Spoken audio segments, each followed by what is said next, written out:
সামনে রমজান মাস। প্রথম হচ্ছে ইমান, দ্বিতীয় হচ্ছে রোজা নামাজ, তৃতীয় হচ্ছে আমাদের সাওম বা রোজা। রোজা উপলক্ষে সামনে আমাদের কিছু কিছু জিনিস আমাদের অবগতির জন্য যে একটা কথা আপনাদের শোনাই, যেগুলো বেশি অতি প্রয়োজনীয়। আপনারা মনে রাখবেন, নিজের সঙ্গে টালি করবেন, সেগুলো পরিত্যাগ করবেন, যেগুলো গ্রহণ করা গ্রহণ করবেন। রসুল সাল্লাল্লাহু বলেছেন, শরীরে জাকাত হলো রোজা। শরীরে জাকাত, আমাকে যেমন জাকাত দিতে হয় একটা আমার অর্থের জন্য, আমার সচ্ছলতার জন্য, তেমনি শরীরের জাকাত, শরীরের যে জাকাত আমার, সেটা হচ্ছে রোজা। মিসকাত 1973 হাদিস। রমজানের বা নফল রোজার, রমজানের রোজা বা নফল রোজার নিয়াত শুভ সাদিকের সময় করতে হবে। শুভ সময়ের মধ্যে করতে মনে না থাকলে দ্বীপ্রহরের পূর্ব পর্যন্ত করা যায়। যদি আমার মনে না থাকে, খাওয়ার পর পরে নিয়ত করার রমজানের রোজা এবং নফল রোজা, যেগুলো এই দুই প্রকার রোজা শুরু। যদি আমার সেই খাওয়ার পর যদি মনে না থাকে, দ্বীপ্রহরের পূর্ব পর্যন্ত নিয়ত করা যাবে। এই দুই প্রকার রোজা, একটা হচ্ছে রমজানের রোজা এবং একটা নফল রোজা। তবে কাজা বা কাফারা রোজার নিয়ত সেহরির পরপরই রাতে করতে হবে। কাজা মানে আমার রোজা কাজা হয়ে গেছে, কাজা রোজা আমি যখনই সেহরি খাবো তারপর পরে আমাকে নিয়ত করতে হবে, রাত থেকে নিয়ত করতে হবে। এবং কাফারা, যদি আমি রোজা ভঙ্গ করি 60টা রোজা লাগাতার করতে হবে, এটা হচ্ছে রোজার কাফারা। একদিন বাদ দিলে আবার নতুন করে করতে হবে। যদি আমি ইচ্ছাকৃত রোজা ভঙ্গ করি, সে রোজার কাফারা হচ্ছে 60টা রোজা লাগাতার। সেই কাফারা রোজা বা কাজা, আমার রোজা আমি করতে পারলাম না, অসুস্থর জন্য আমি একটা কাজা রোজা করে দেবো। কাজা রোজা এবং কাফারা রোজা নিয়ত করতে হবে সেহরি খাওয়ার সঙ্গে সঙ্গে করতে হবে, অর্থাৎ সকাল হওয়ার পূর্বেই আমাদের তোমার রোজা নিয়ত করতে হবে। আর রমজানের রোজা এবং নফল রোজা যদি আমার মনে না থাকে, তাহলে আমি দ্বীপ্রহরের পূর্ব পর্যন্ত আমি নিয়ত করতে পারবো। বুঝা আছে? তরকারি বা কারো কোনো কিছু খাদ্যের স্বাদ জিহ্বার অগ্রভাগ দ্বারা চেখে নিয়ে থুথু ফেলে দিলে রোজা ভঙ্গ হয় না। যদি থুথু ফেলে দেয়, আমি যদি না খাই, চেখে নিলাম, আমি ফেলে দিলাম, আমার স্ত্রী লোকে যেগুলো করে, তাতে রোজা ভঙ্গ হয় না। কেউ যদি রোজার নিয়ত না করে খাদ্য খায়, যদি নিয়ত করেনি, মনে নেই, কিন্তু খাই ফেলা দিনের বেলা, তবে রোজা কাজা করবে। তবে রোজাটা কাজা করবে, কাফারা নয়। কাজা আর কাফারা মনে রাখবে। কাজা মানে হচ্ছে আমি আজকে যে কোনো কাজ রোজা করতে পারলাম না, আমি ওই রোজাটা করে দেবো পরে। কাজা নামাজ যেমন, কাজা রোজাও তেমন। কাফারা হচ্ছে আলাদা, কাফারা হচ্ছে শাস্তি। আমি রোজাটা ভঙ্গ করলাম, ধরছি আমি রোজা আমি ভঙ্গ করলাম যে কোনো কারণে। ভঙ্গ করলে আমাকে 60টা রোজা করতে হবে লাগাতার, একদিন বাদ দিলে আবার নতুন শুরু করতে হবে। কাফারা রোজা, কেউ যদি নিয়ত না করে খাদ্য খায়, কেউ যদি রোজার নিয়ত না করে খাদ্য খায়, তবে রোজা কাজা করবে। কেউ মনে নাই, নিয়ত করেনি, মনে নেই, সকালে খাবি লাগে, তাহলে তাই সে রোজাটা কাজা করবে, কাফারা নয়। রোজা অবস্থায় মাথা ও পেটে তেল মালিশ করা যাবে না। একমাত্র মাথা এবং পেট, এই দুই জায়গায় তেল মালিশ করা যাবে না রোজা অবস্থায়। মাথা এবং পেটে তেল মালিশ করা যাবে না রোজা অবস্থায়, তাতে রোজা ভঙ্গ হবে। সেহরি খাওয়াকালে ফজর হয়েছে বলে সন্দেহ হলে তৎক্ষণাৎ খাওয়া ছেড়ে দিবে। আমি জানি না যে সেহরি হয়েছে কি না হয়েছে, আমি খাই যাচ্ছি, যারা হঠাৎ আজান দিচ্ছে, অথবা কেউ বলাই সকাল থেকে, তৎক্ষণাৎ খাওয়া বাদ দিবে, আর কোনো হবে না। রোজা রাখলে যদি রোগ বৃদ্ধির আশঙ্কা থাকে বা মুসাফির সফরে থাকলে তাদের জন্য রোজা ভঙ্গ করা জায়েজ আছে। আমি রোজা আছি, কিন্তু আমি যখন বাকি টাইমটা রোজা করতে যাই, আমার মৃত্যুর সংখ্যা আছে, অথবা মুসাফির, আমি মুসাফির সফরে আছি, রোজা ধরে বাইরে রয়েছি, রাস্তাটা এমন খারাপ লাগলো আমাকে, তাদের জন্য রোজাটা ভঙ্গ করা জায়েজ আছে। মিশকাত 4 1926 আয়াত 26 হাদিস।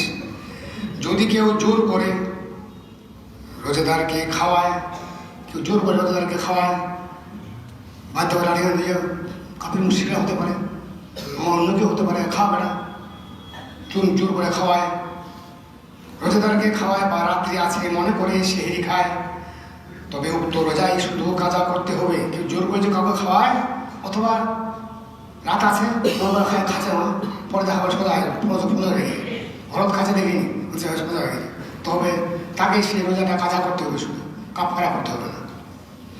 ইনহেলার ব্যবহারে রোজা ভঙ্গ হয়। এখন বেশিরভাগে মজাব 4 মজাবের মধ্যে কিন্তু রোজা ভঙ্গ হয়। এখন নিত্য নতুন ফতোয়া দিচ্ছে ইনহেলার ফেল হওয়া যাবে। এই যে ইনহেলার, এগুলো তখন ইনহেলার ছিল না, সুসেনের সময়, সাহাবীদের সময়, তাবিঈনদের সময়। এখন নিত্য নতুন ফতোয়া বের করতেছে ইনহেলার নিলে বলে রোজা ভঙ্গ হবে না, এখন দিচ্ছি না। কিন্তু 4 মাযহাবের মধ্যে ইনহেলার নিলে রোজা ভঙ্গ হবে। যার ইনহেলার প্রয়োজন হবে সে প্রয়োজন রোজা রাখবে না, সে কাজা করবে, কিন্তু রোজা অবস্থায় ইনহেলার নিলে রোজা ভঙ্গ হবে এবং তাকে কাফারা একটা রোজা করতে হবে লাগাতার হবে। স্ত্রী স্বামীকে স্পর্শ করায়, স্ত্রী যদি স্বামীকে স্পর্শ করায় বা ছোঁয়ায় বা ধরায়, যদি স্বামীর শুক্রপাত হয় তবে রোজা ভঙ্গ হবে না। যদি স্পর্শ করাতে বা হাত লাগাতে বা যেটাই হোক, যদি শুক্রপাত হয় তবে রোজা ভঙ্গ হবে না, তবে তোমাকে সাবধানে যেতে হবে। নিজের বা স্ত্রীর হাতে পুরুষাঙ্গ নড়াচড়া করতে যদি বীর্যপাত হয় তবে রোজা ভঙ্গ হবে। যদি নিজের বা স্ত্রীর হাতে পুরুষাঙ্গ নড়াচড়া করতে যদি বীর্যপাত হয় তবে রোজা ভঙ্গ হবে, রোজা ভঙ্গে যাবে, কাফারা হবে না। কাফারা মানে 60 রাজা করতে হবে না, কাজা হবে, তোমাকে 1 রাজা করে দিতে হবে। জোর জবরদস্তি কেউ দিবা ভাগে, জোর জবরদস্তি কেউ শুয়ে সাদেকের পর দিবা ভাগে সহবাস করলে রোজা কাজা করতে হবে, কাফারা নয়। যদি জোর জবরদস্তি, এরকম লোক আমাদের ফতোয়া নিতে আসে, মাঝে মাঝে অনেকে জবরদস্তি করে স্বামী স্ত্রীর সঙ্গে সহবাস করতে, সেই স্ত্রীর জন্য সেটা কিন্তু কাজা হবে, জবরদস্তি করলো, যে করলো সে কাফারা করলো, যে আক্রান্ত হলো তার জন্য কাজা। তবে ইচ্ছাকৃতভাবে সহবাস করলে শুয়ে সাদিকের পর দিবাভাগে উভয়কেই ইচ্ছাকৃত, উভয় ইচ্ছা যদি সহবাস করে তাহলে স্বামী স্ত্রী উভয়কেই কাজা ও কাফারা উভয় করতে হবে, কাজা করতে হবে এবং কাফারা করতে হবে, অর্থাৎ 61 রোজা তাকে করতে হবে। একটা কাজা রোজা, সে সঙ্গে কাফারা হিসাবে তাকে 60 রোজা করতে হবে লাগাতার। ক্ষুধা পিপাসা বা পীড়ায় প্রাণের সংশয় হলেই কেবল রোজা ভঙ্গ করা যাবে। যদি আমি মারা যাবো আর এই ইনস্যুরেন্সের মধ্যে না দিই, অ্যাক্সিডেন্ট হয়েছে, না দিলে সে মারা যাবে, বা ক্ষুধা পিপাসা বা পীড়ায় প্রাণের সংশয় মানে জীবন যাওয়ার মতো যদি পরিস্থিতি সৃষ্টি না হয়, হলেই কেবল রোজা ভঙ্গ করা যাবে, নচিত রোজা ভঙ্গ করা যাবে না। চোখে দেওয়া ঔষধ 2-1 ফোঁটা গলদেশে গেলে রোজা ভঙ্গ হবে না। চোখে ওষুধ দিলাম আমি, নাকে চলে আসলাম, আমার নাক দিয়ে মুখে চলে আসলো, 2-1 ফোঁটা হলে রোজা ভঙ্গ হবে না, তার অধিক হলে ভঙ্গ হবে। পান মুখে নিয়ে পান চাপাতে ঘুমায় গেছি, সেই সময় পান মুখে নিয়ে নিদ্রা গেলে এবং শুভে সাদিকের পর সে অবস্থায় ঘুম ভাঙলে, পান দিয়ে ঘুমায় গেছি, শুভে সাদিকের সকালে গেলে পান মুখ আছে, পান মুখ আছে, ভাঙলে রোজা ভঙ্গ হবে, রোজা ভাঙে যাবে এবং কাজা করতে হবে, কাফারা নয়, কাজা করতে হবে। তবে সে রোজা তবে সে রোজাটা ভাঙা যাবে না। আমি সকালে যাই গেলাম, পানটা ঘুমায় গেছি, সকালে উঠলাম, আমি পান্ডাম কথা আছে, রোজাটা হবে না। তাই বলে তুমি রোজাটা ভাঙিয়ে নিবে, তুমি নাস্তা খাবে, ভাত খাবে, তা যাবে না, তোমার রোজাটা বন্ধ করতে হবে। কথাটা বোঝা গেছে? পান খেয়ে ঘুমাইলাম, সকালে বললাম ওই পড়লাম, কথা আছে আমার গুলি করা ফোন নেই, পরিষ্কার করা ফোন মনে নেই, তাহলে আমাকে রোজাটা কিন্তু হবে না। কিন্তু রোজাটা ভাঙা যাবে না, রোজাটা আমাকে শেষ করতে হবে। ওটার বলে কাজা রাজা করতে হবে। রোজা অবস্থায় রক্ত বের হলে বা রক্ত বের করলে রোজা নষ্ট হয় না। যদি অল্প রোজা রক্ত বের হয় বা কোনো কাজে বের হয়, তাহলে রোজা ভঙ্গ হয় না, নষ্ট হয় না। তবে দুর্বল হওয়ার মতো রক্ত বের হলে শরীর দুর্বল হয়ে যাবে। আমি ডোনারকে রক্ত দিলাম, এমন এক ব্যাগ রক্ত নিল, তুমি আমি দুর্বল হবো, সেই রক্ত দেওয়া যাবে না। যদি অল্প স্বল্প রক্ত বের হয় তাহলে রোজা ভঙ্গ হবে না। রোজা অবস্থায় রক্ত বের হলে বা রোজা রক্ত বের করলে রোজা ভঙ্গ নষ্ট হয় না। তবে দুর্বল হওয়ার মতো রক্ত বের হলে রোজা মাকরুহ হয়। অনিচ্ছাকৃতভাবে কম বা বেশি বমি হলেও, অনিচ্ছাকৃতভাবে, ইচ্ছা না, অনিচ্ছাকৃতভাবে কম বা বেশি বমি হলেও রোজা ভঙ্গ হয় না। অনেকে আমরা বলি রোজা বমি হইতে রোজা ভাঙে যায়, সেটা খাবার ধরতে খবরদার, রক্ত বাইরে হয়ে যায়, রোজা ভাঙে গেছে, খাবার ধরতে খবরদার। তখন খেতে গেলে তোমাকে কাফারা করতে হবে। যে কোনো ভুল ত্রুটি হোক, আমাদের সকলের সত্য কথা হয়, যে কোনো ভুল ত্রুটি রোজার মধ্যে হয়ে থাকলে আমি রোজাটা শেষ করে দিয়ে হবে, তারপরে ফতোয়া নেব। নিজে নিজে ভাঙে দিয়ে খবরদার আপনারা কাফারা যাবে না, 60,000 খরকে পড়বেন না। যে কোনো রোজার মধ্যে ভুল ত্রুটি হয়ে থাকে আপনার রোজাটা কমপ্লিট করে দেবেন, ওই নিয়ে ত্রুটি অবস্থায় থাক, তারপর আপনার ফতোয়া নেবেন। নিজে নিজে রক্ত বাইরে যায়, আমি খালি না, রোজা ভাঙে যেমন খবরদার। অনেক ক্ষেত্রে নিয়ম আছে, ওই জন্য যা কোনো যদি ত্রুটি থাকে রোজার মধ্যে, রোজাটা ভাঙে ফেলবেন না, ত্রুটি অবস্থায় রোজাটা আপনি শেষ করে দেবেন। তারপরে একটা রোজা করতে হবে না 61 রোজা করতে হবে, সেটা পরে হবে। এটা আপনারা, এটা মুদ্রা কথা, মূল কথা।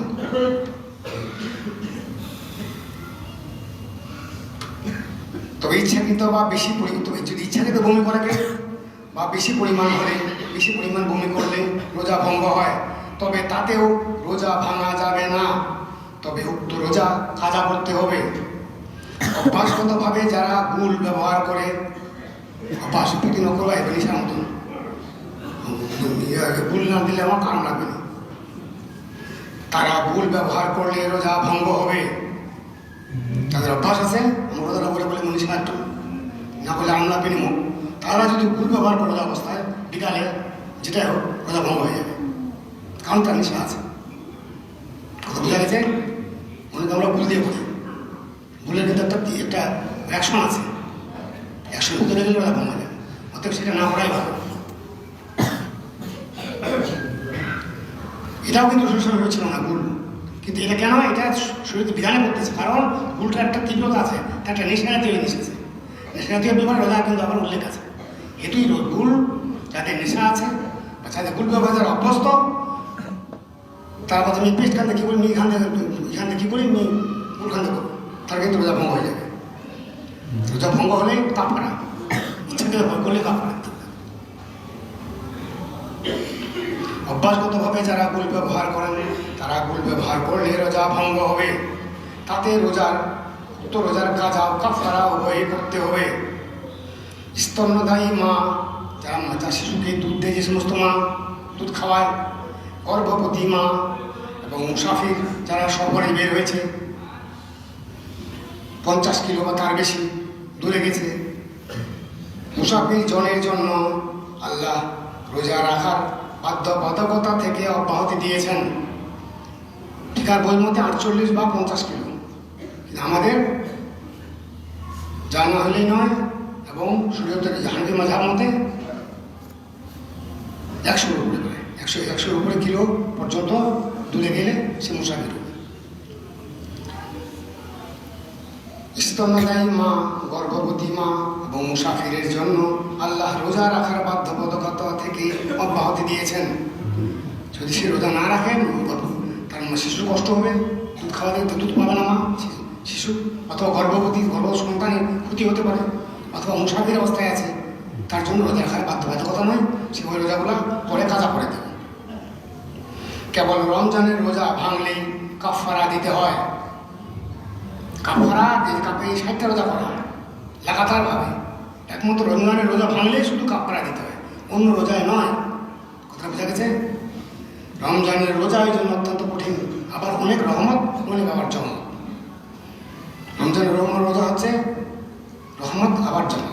ওই রমজানের রোজাই মাত্র একমাত্র যে কেউ ভাঙা ইচ্ছাকৃতভাবে এই শব্দগুলোর ব্যত্যয় ঘটায় তাকে কাজা এবং কাফারা উভয়ই করতে হবে। নফল রোজা, কাজা রোজাগুলোতে হইলে কাফারা দিতে হবে না, আবার তাই কাজা করতে হবে। বোঝা গেছে? আরেকটা কথা বলি আপনাদেরকে, এগুলো মনে রাখবেন, সবচেয়ে মনে রাখবেন, যে কোনো কারণে রোজার মধ্যে ত্রুটি হয়ে যায়, দেউনি আমার কাছে রোজা তো রোজা ভাঙে গিয়ে রক্ত ভাঙে দেওয়া বমি বুঝি মুখ বুঝি, রোজাটা ভাঙবে না, রোজাটা শেষ করে দেবেন, তারপর আপনার কত আনবেন, তাহলে নিরাপদ হবে।